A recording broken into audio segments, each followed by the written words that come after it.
There has always been a long-standing society men commit crimes against the vulnerable, such as robbery, assault, and murder. But at the Assault on Manhood show, we are under no illusion.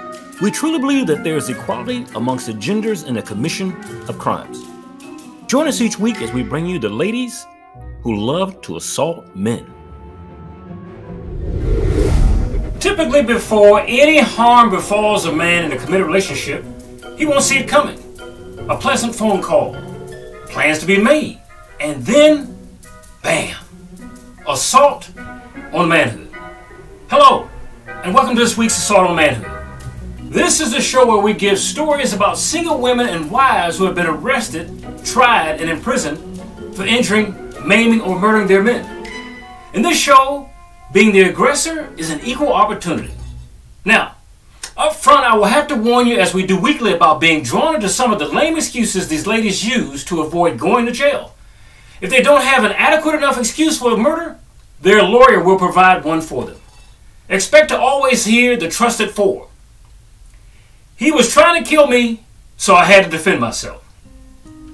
He was trying to sexually assault me, so I killed him. Number 3, he was trying to kill our child, so I had to kill him. And 4, that someone else killed my husband, it wasn't me. Now, typically, the fabricated story behind why they killed these men usually does not hold up to scrutiny during cross-examination. During the trial, she will most certainly besmirch her dead husband's character in order to win back her freedom. She will typically keep the murder a secret by trying to hide his body, cover up his body, or claim that he has disappeared all the way up until she found out about she was going to jail. Now then and only then will she change her story to self-defense. In many cases, she will have him killed for the insurance money. So sit back and see how many times you can pick up these excuses during the actual cases that we will expose here.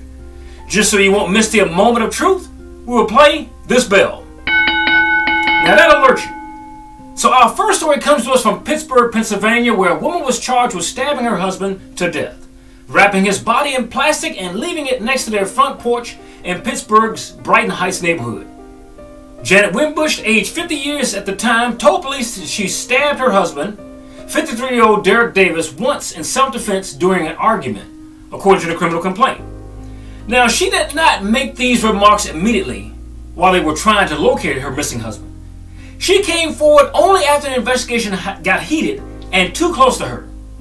Investigators said Ms. Wimbush, after murdering her husband, remember, first she murdered him, she wrapped his body in garbage bags and tried to hide it under a deflated air mattress outside of their duplex, where the smell of decay was so overwhelming.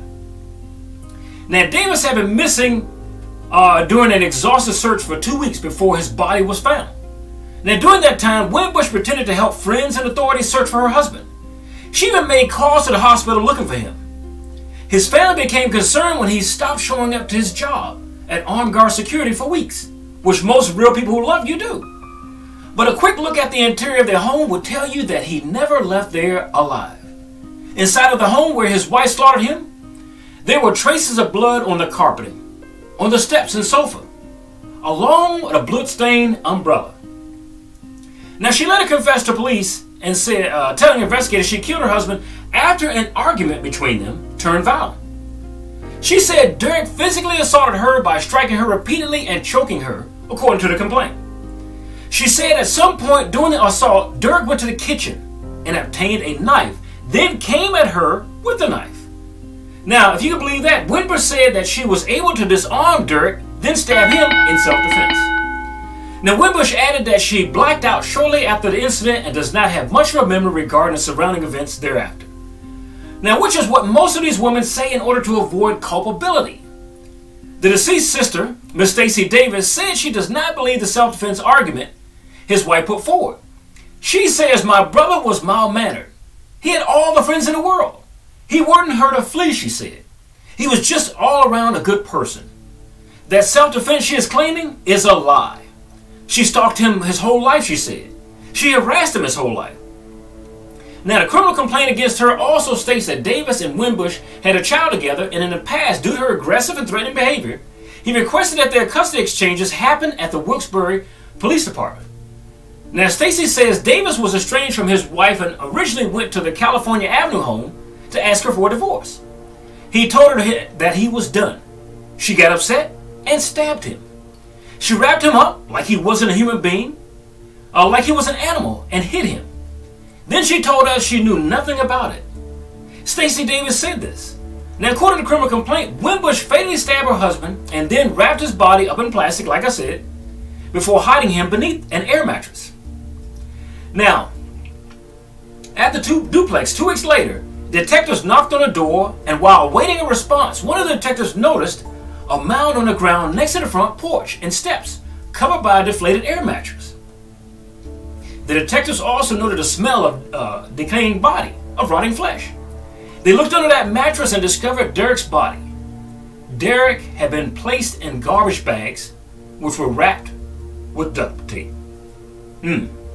Till death do us part, literally. Now, our second story comes to us from Houston, Texas, where authorities said a Houston woman set her home on fire, burning herself in the process with gasoline when police showed up to serve her with an arrest warrant. She was pulled out alive by the fire department, which is more than I could say for her husband. The authorities arrived at the 69-year-old Janet Alexander's home on that morning to arrest her in connection with her husband's murder. You see, Janet Alexander had recovered from her burns at the local hospital after she used gasoline to set herself on fire in that house. Now, law enforcement officials were about to serve her with that warrant, like I said. Alexander's home is the same one in which her 64-year-old husband, Lionel Alexander, was found stabbed to death on April the 27th of that particular year. Now, the couple's adult daughter was phoned just for police to come to the house after her mother called her to view his body before that. Now, Janet Alexander says she stabbed her husband in self-defense after they got into an argument that escalated, according to police. But her case went to a grand jury and she was charged in her husband's murder. To death do you part, I guess. Now, our third story comes to us from Centralia, Pennsylvania, where a woman pled guilty to murdering her husband by shooting him and manipulating evidence before turning herself into police. She is now facing more than 18 years prison.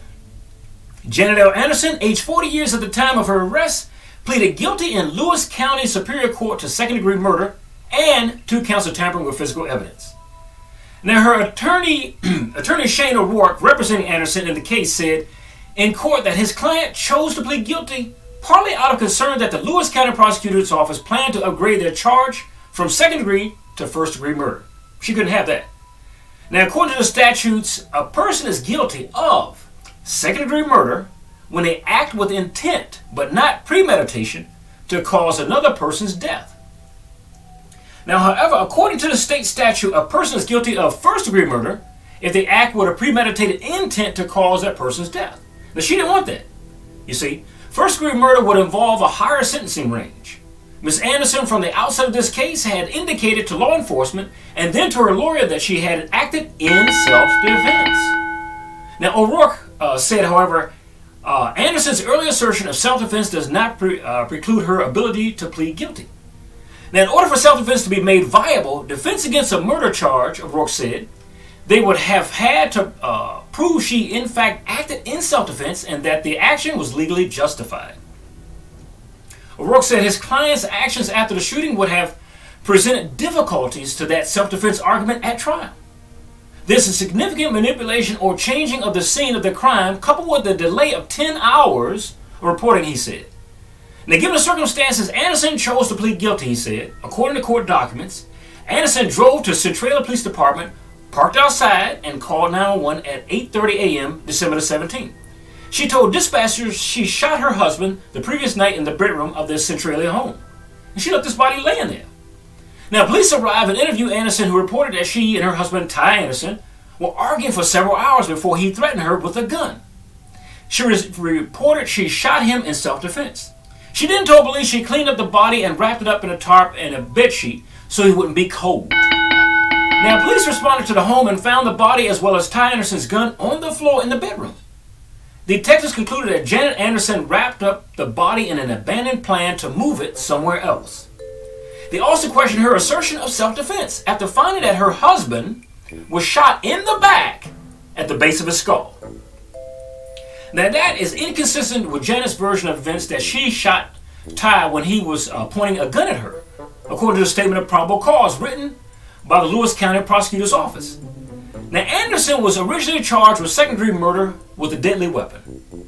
Prosecutors dropped the deadly weapon enhancement as part of a plea negotiation, but added evidence tampering charges after Centralia Police Department investigation revealed inconsistencies between the crime scene and Anderson's statements. Of course, she manipulated the evidence. Now Anderson pleaded guilty to tampering with Ty Anderson's body and handgun. Now, Centralia detectives also reported evidence that Janet Anderson tried to patch a bullet hole in the bedroom wall before turning herself in. In each one of these cases, to death do you part. Literally, folks, literally. Now, our next case comes to us from Vero Beach, California, where a woman was charged in the shooting death of her husband. So, Janet Louise Barr, 42 years old at the time of her arrest, from the 800 block of Greenleaf Circle, Vero Beach, was taken into custody by the Indian River County Sheriff's Office. She was wanted on charges of first-degree murder and conspiracy to commit murder. Police said Barr asked as many as 3 men to kill her husband because she said he was abusive, which is what they always say. She told the men she was willing to pay up to $40,000 for killing her husband, according to the affidavit. Barr told the men she would have the money from the insurance policy on her husband after he died. Now, Barr's husband, Jerry Ricardo Barr, was 33 years old when he was shot in the back of the neck and killed in front of their duplex. Police could not find anyone who witnessed the shooting that night. Janet Barr was inside the home at the time of the homicide. In March 2009, Barr's cousin, who was being held at the Escambita County Jail on unrelated charges, told police he was the getaway driver for the gunman. Now, the gunman, who was identified only by the street name J. Lou, used a revolver in the homicide and shot at Jeffrey Barr twice, the cousin told detectives. The first shot, which missed, was likely fired at short range. Police said based on forensic evidence. Now, though Janet Barr received an unexpected amount of insurance money, the cousin told police he was never paid for his role. A man who was employed by Janet Barr's brother at the car wash told detectives he was approached by her to join in the shooting, according to the affidavit. He told the detectives he turned down the offer. 1 week after Jeffrey Barr was gunned down, the co-worker said he was approached by Barr's wife to serve as a pallbearer in a funeral. Amazing, amazing. Till death do you part? Literally. And our last story of betrayal comes to us from Staten Island, New York, where Janet Redmond was convicted of killing her husband at Staten Island Fire Marshal. A Staten Island jury didn't need a smoking gun to convict a fire marshal's wife of murdering him in his sleep. Now, despite a larger circumstantial case, Janet Redmond, 39, was found guilty of pumping 3 bullets into the head of Douglas after years of feuds, she says, after her weight. Now, if you're in a bad marriage, you get a divorce. And this is from the Assistant District Attorney, Yolanda Rudich. She said it after the verdict. She says, you don't shoot your husband when he sleeps. The widow showed no reaction, and her lawyer insisted she didn't kill anyone. We'll see what happens on appeal, said the defense lawyer, which is Mario Galucci. She's an innocent woman, he says. The verdict provides some closure in the healing process, continues. This is from the fire marshal's family. You see, he was a rising star in FDNY and shining star in our lives. Fire Commissioner Nicholas Scapolti called the slaying a terrible tragedy and said his thoughts were with the couple's 2 daughters, ages 5 and 6. And in a lot of these cases, children are left behind, the husband's dead, the wife goes off to jail, nobody wins. So Redmond faces 25 years to life in prison when she was sentenced. The victim's brothers came for the children. Now, Douglas was gunned down as he slept on December night before his wife. His wife, Redmond, claimed she was sleeping alongside the couple's girls at the time of the slaying and suggested an intruder killed her husband. This is the funniest story of all. Prosecutors admitted that the case was almost entirely circumstantial, but said it was nonetheless compelling because there was no other possible explanation.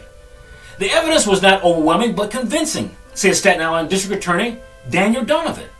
Now, prosecutors said there was no footprints in the snow surrounding the house, virtually ruling out a burglar.